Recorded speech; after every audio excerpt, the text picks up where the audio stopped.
था यहाँ जो दुकानें टूट गई हैं उनके लोगों से मिलने के लिए। 3 दिन से मैं बाहर था, कल शाम को आया तो आज मैं कह के आया कि मैं आ रहा हूँ आज।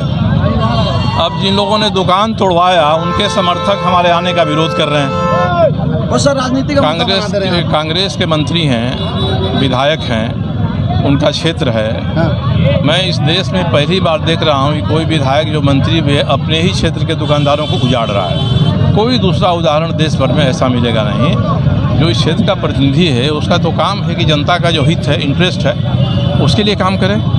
अब जैसे इन्होंने हटाया वैसे ही टाटा स्टील ने काम करना शुरू किया। मैंने तुमसे कहा है कि भाई आप काम कुछ दिन रुकवाइए, दुकानदारों का मामला सेटल हो जाता है तब काम शुरू करिए। अब ऊपर से नीचे तक इसके बीच में पार्क बनते आ रहा है। पता चला पार्क कोई इनसे ये पूछे कि चारों तरफ नेशनल हाईवे जैसी चौड़ी सड़कें हैं, भारी गाड़ियाँ, हज़ारों गाड़ियाँ रोज़ जाती हैं, उसके किनारे जो पार्क रहेगा, जो उसमें सुबह घूमेगा, उसको ऑक्सीजन मिलेगा कि धूल धुआं मिलेगा? क्या मिलेगा उसको? तो इस तरह के पार्क बनाने का, पार्क के नाम पर लोगों को बरगलाने का क्या मतलब है? पार्क ऐसा नहीं होता है। मैंने अभी इनसे कहा है टाटा स्टील के अधिकारियों से कि जब तक सेटल नहीं होता रोक दीजिए, नहीं तो लोगों में रिएक्शन होगा तो आपके पूरे पार्क में लोग जाके दुकान लगा के बैठ जाएंगे। दूसरा मैंने ये पूछा है कि आपने कोई एसडीओ के यहाँ, डीसी के यहाँ आपने लिख कर दिया है कि हम दुकानों को तोड़ना चाहते हैं, हटाना चाहते हैं? बोला 1.5-2 साल पहले लिख कर दिए थे, अभी कुछ लिख कर नहीं दिया है टाटा स्टील ने। तो प्रशासन किसके कहने पर, किस कारण से यहाँ आ गया, ये रहस्य है। मैं तो बात करूँगा डीसी से कि भाई आप किस कारण से अचानक आपने तोड़वा दिया। और ये कितने दिन से लोग बसे हुए हैं, 2-3 बार यहाँ आग लगी, मैं विधायक था, आग लगी, फिर लोग यहाँ बसे, आके बसे। तो अगर हटाना आपको है तो एक तरीका होता है, उस तरीका से आप हटाइए, इनको बसाइए, कहीं दुकान दीजिए, जगह दीजिए। मैं तो इसी बात को पूछूंगा, यहाँ से लेकर असेंबली तक मैं सवाल करूँगा कि किसने आदेश दिया था कि इन दुकानदारों को हटाया जाए? किसका ऑर्डर है? टाटा स्टील तो मुकर रहा है कि 1.5 साल पहले हमने लिखा था साहब, अभी हमने नहीं लिखा है। और जिस दिन ये हटे अगले दिन से यहाँ काम लग गया। 50 सालों से हमारे बाबूजी जो पर्व त्यौहार का समय है, लोग यहीं बैठ के अपना सामान बेचें, नवमी के बाद फिर इसका फैसला हो। और एक चीज़ और मैं कहना चाहता हूँ कि अगर कांग्रेस के लोग, विधायक ये सोचेंगे कि हम अपनी मर्जी से जिसको चाहेंगे उसको दुकान दिलवा देंगे, जिसको नहीं चाहेंगे नहीं दिलवाएंगे, तो ये नहीं होगा। मैं आज ही डीसी से बात करूंगा, नगर निगम के जो कार्यपालक पदाधिकारी उनसे बात करूंगा कि आपने क्या नियम बनाया है बसाने का लोगों को। ये कह देना बहुत आसान होता है कि सबको हम जगह दे देंगे। सबको का मतलब किसी को नहीं होता है। आप कैसे बनाएंगे? कोई नियम बनाया है, कोई तरीका बनाया है। बाज़ार हटाने के पहले ये फाइनल कर लेना चाहिए था कि आपको यहाँ बसाएंगे। तो ये सब चीज़ें नहीं हुई हैं, मतलब कि इनको हटाना था साहब। शासन पक्ष में है, जिला प्रशासन पक्ष में है, मंत्री इसके पक्ष में है, टाटा स्टील तो चाहता ही है।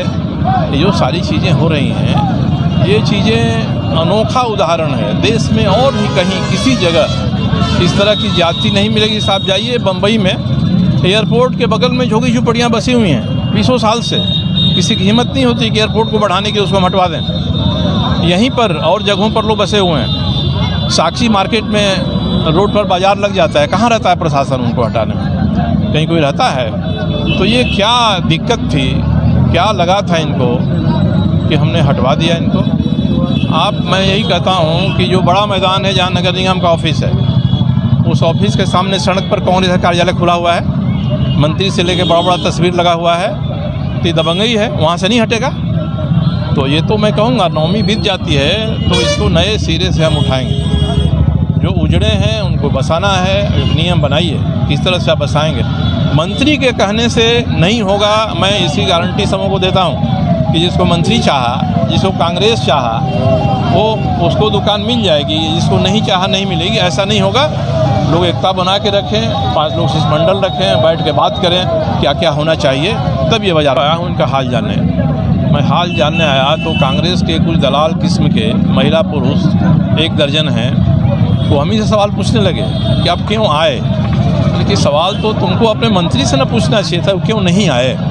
तो जो आया उससे आप सवाल पूछ रहे हैं, जो नहीं आया उसका जिंदाबाद लगा रहे हैं। इसका मतलब कि आप भी साजिश में शामिल थे। ये सभी वैसे हैं जो दुकानों से हफ्ता वसूलते हैं। ये वही लोग हैं, इनका जो रोजगार है, इनकी रोजी रोटी, लोगों को दुकान अलॉट करवा दें। वो दुकान उनके परिवार को उनको नहीं होगा, एक नियम से होगा।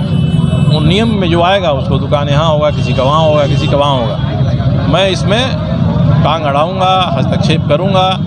नियम कानून के हिसाब से जो होना चाहिए।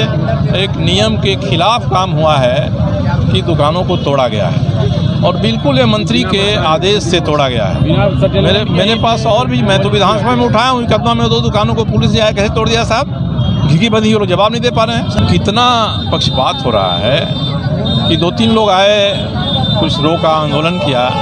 एक आदमी के ऊपर सरकारी काम में बाधा डालने का नॉन अवेलेबल केस हो गया और दूसरा आदमी खुले छूट रहा है क्योंकि मंत्री का भाई है। ये चीज़ें नहीं चलेंगी।